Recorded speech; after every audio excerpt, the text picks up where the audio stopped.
나는 전능하신 아버지 하나님 천지의 창조주를 믿습니다.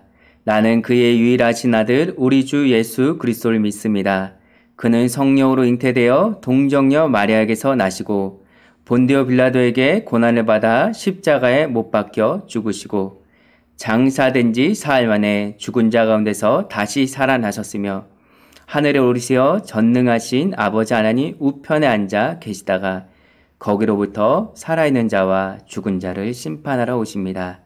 나는 성령을 믿으며 거룩한 공교회와 성도의 교제와 죄를 용서받는 것과 몸의 부활과 영생을 믿습니다. 아멘.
할렐루야. 오늘 하루도 주님의 은혜가 여러분들 삶 가운데 충만하시기를 기도드립니다. 오늘 함께 나눈 말씀은 열왕기하 19장 14절에서 20절까지의 말씀입니다. 열왕기하 19장 14절에서 20절까지의 말씀을 제가 봉독하겠습니다. 히스기야가 사자의 손에서 편지를 받아보고 여호와의 성전에 올라가서 히스기야가 그 편지를 여호와 앞에 펴놓고 그 앞에서 히스기야가 기도하여 이르되 그룹들 위에 계신 이스라엘 하나님 여호와여 주는 천하 만국의 홀로 하나님이시라. 주께서 천지를 만드셨나이다. 여호와여 귀를 기울여 들으소서. 여호와여 눈을 떠서 보시옵소서. 사내립이 살아계신 하나님을 비방하러 보낸 말을 들으시옵소서. 여호와여 아수르 여러 왕이 과연 여러 민족과 그들의 땅을 황폐하게 하고 또 그들의 신들을 불에 던졌사오니 이는 그들의 신이 아니요 사람의 손으로 만든 것 곧 나무와 돌뿐이므로 멸하였나이다. 우리 하나님 여호와여 원하건대 이제 우리를 그의 손에서 구원하옵소서. 그리하시면 천하 만국이 주 여호와가 홀로 하나님이신 줄 알리이다 하니라. 아모스의 아들 이사야가 히스기야에게 보내 이르되 이스라엘 하나님 여호와의 말씀이 내가 아수르 왕 사네립 때문에 내게 기도하는 것을 내가 들었노라 하셨나이다. 아멘. 자, 우리가 히스기야에 대해서 계속해서 보고 있습니다. 오늘 19장을 보면 히스기야는 아수르의 사네립 왕에게 편지 한 통을 받습니다. 자, 편지의 내용은 하나님이 아수르의 손에서 남유다를 구원할 수 없다. 그러니까 착각하지 말고 빨리 항복하라는 것이었습니다. 자, 그 편지에는 항복을 요구할 뿐만 아니라 하나님과 이스라엘을 조롱하고 모욕하는 내용들로 가득했습니다. 아마도 그 편지를 읽은 히스기야의 심정은 복잡했을 겁니다. 수치심도 느꼈을 거고 또 모욕감, 또 분노, 또 두려움마저 느꼈을 겁니다. 그러나 오늘 말씀에서 우리가 주목해야 될 것이 있습니다. 자, 히스기야는 이런 절망적인 상황만 보지 않았다는 거죠. 그는 이스라엘의 구원이자 소망 되시는 하나님께 그의 시선을 돌렸습니다. 자, 절망에서 하나님께 시선을 돌린 거죠. 그래서 히스기야가 어떻게 했습니까?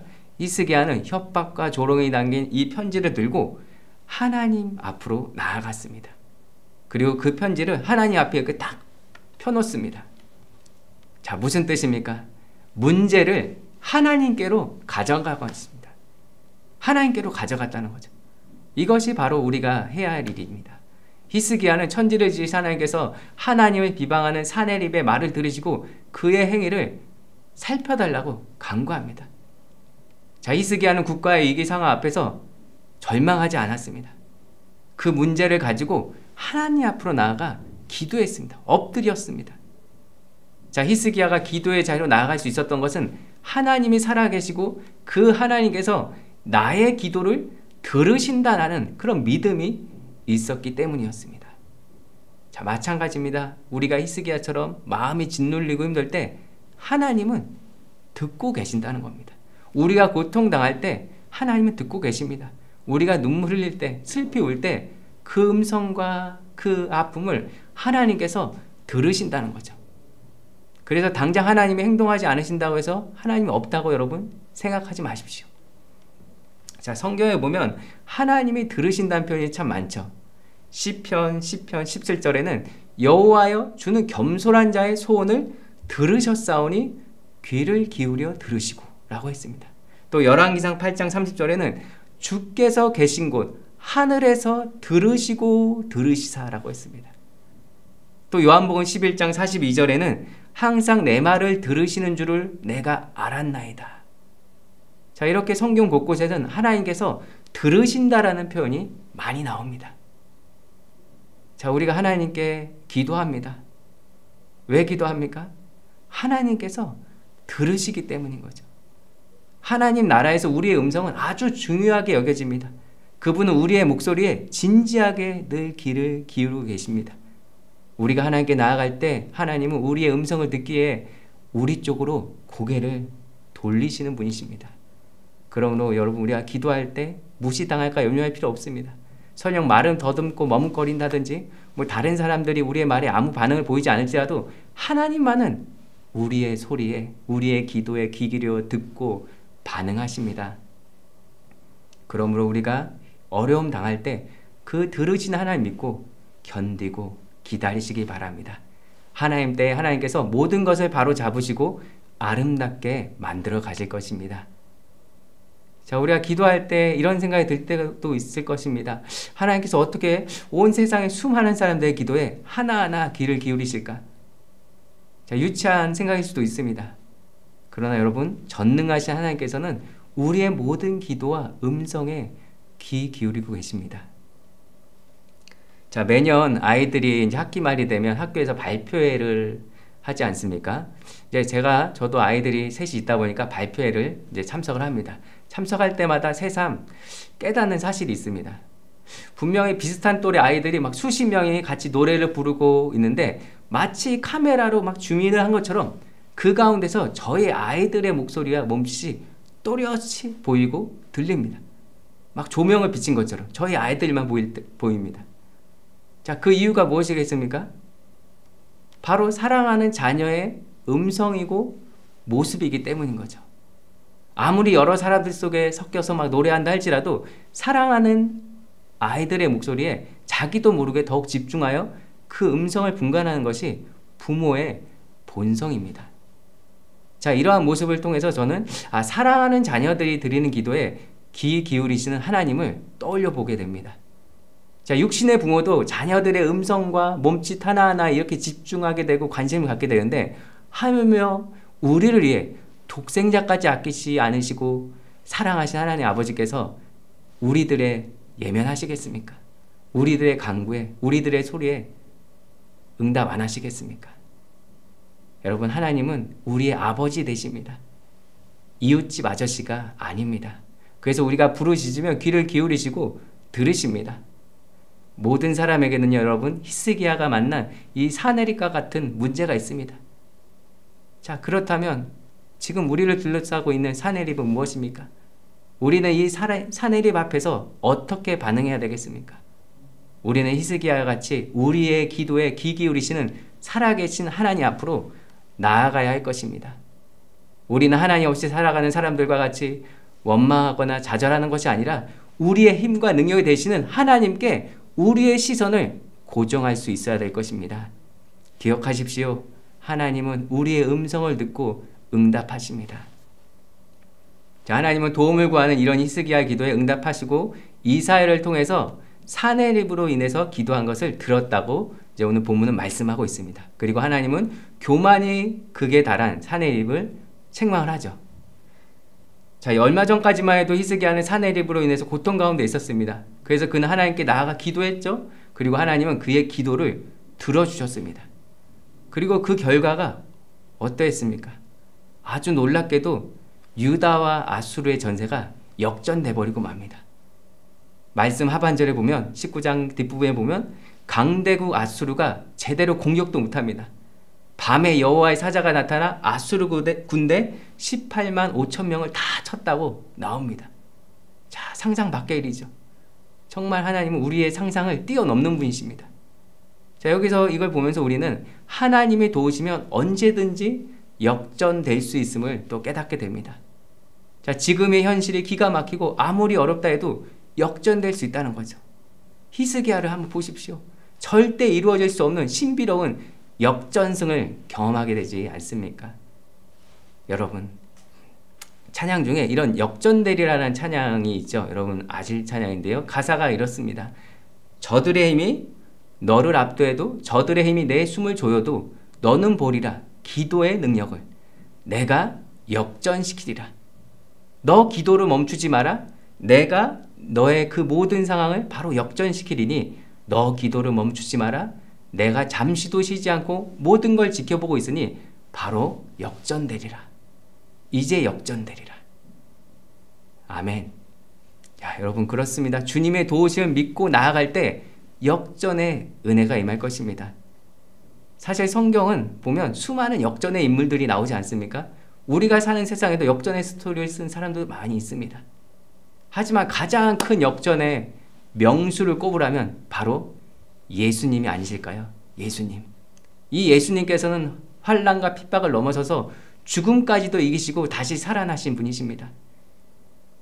그러므로 예수님이야말로 정말 역전의 명수죠. 자, 사탄은 예수님이 이 땅에 오셔서 하나님의 구원 사역을 이루지 못하도록 끈질기게 온갖 방해를 하지 않았습니까?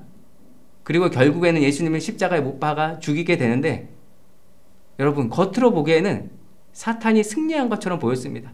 누가 보더라도 모든 것이 끝난 것처럼 보이는 상황이었습니다. 그러나 여러분, 우리는 잘 알고 있습니다. 그게 끝이 아니었죠. 예수님은 3일 만에 죽음에서 부활하셨습니다. 순식간에 모든 상황을 역전시키셨습니다. 자, 우리가 걸어간 인생길에도 예기치 않게 환란이 닥칠 때가 있습니다. 자, 많은 사람들이 예수님을 믿으면 모든 것이 다 잘 될 거라고 생각합니다. 그러나 주님을 잘 섬기고 또 몸된 교회를 위해 헌신하는데도 그럼에도 불구하고 환란이, 역경이, 시험이 찾아올 때가 있습니다. 갑자기 병이 들기도 하죠. 일이 계획대로 되지 또 않습니다. 또 가족들이 때로는 큰 걱정거리를 안겨줄 때가 있습니다. 때로는 먹고 사는 것조차 어려울 때도 있습니다. 그러나 여러분, 그럴 때 예수님의 이야기를, 예수님의 역전의 이야기를 생각하시기 바랍니다. 마귀 권세를 깨뜨리시고 승리하신 그 주님을 바라보시기 바랍니다. 그 주님께서 지금 우리와 함께 하셔서 우리를 지키시고 보호하시고 계십니다. 주님께서는 우리의 모든 고난과 환난에서 역전시켜 주실 것입니다. 여러분, 이 사실을 믿으십니까? 자, 우리 안엔 역전의 명수인 예수님이 계시기 때문에 우리들 또한 인생의 역전을 소망할 수 있습니다. 내게 능력이 있기 때문이 아니라 내 안에 역전의 명수이신 예수님이 계시기 때문입니다. 사랑하는 여러분, 지금 우리의 모습은 어떠합니까? 혹시 고난과 병마 가운데 힘드십니까? 혹시 예기치 않은 시험 가운데, 역경 가운데 괴로워하고 계십니까? 관계로 인하여 많이 지쳐 계시진 않으십니까? 그래도 여러분, 낙심하지 마십시오. 우리 하나님은 역전의 명수입니다. 우리의 인생의 드라마는 아직 끝나지 않았습니다. 바라옵긴 이 아침에 히스기야가 경험한 그 들으시고 또한 모든 것을 결국 선하게 인도하시는 그 역전의 하나님을 바라보시기 바랍니다. 그리고 우리 삶 가운데 그 하나님이, 역전의 하나님이 고백되어지고 또 우리의 삶을 통하여서 그 하나님께 영광 돌리시는 사랑하는 성도님들 다 되시기를 주님의 이름으로 간절히 기도드립니다. 기도하겠습니다. 하나님 아버지, 히스기야의 기도를 들으신 것처럼 우리의 기도에도 귀 기울이시는 하나님이심을 이 시간 고백합니다. 어떤 상황에서도 모든 것이 합력하여 선을 이루게 하시고 선하게 역전시키시는 하나님을 삶 가운데 경험할 수 있도록 은총을 베풀어 주옵소서. 감사드리오며 예수님의 이름으로 기도드립니다. 아멘. 하늘에 계신 우리 아버지의 이름을 거룩하게 하시며 아버지의 나라가 오게 하시며 아버지의 뜻이 하늘에서와 같이 땅에서도 이루어지게 하소서. 오늘 우리에게 이러한 양식을 주시고 우리가 우리에게 잘못한 사람을 용서하여 준 것 같이 우리 죄를 용서하여 주시고 우리를 시험에 빠지지 않게 하시고 악에서 구하소서. 나라와 권능과 영광이 영원히 아버지의 것입니다. 아멘.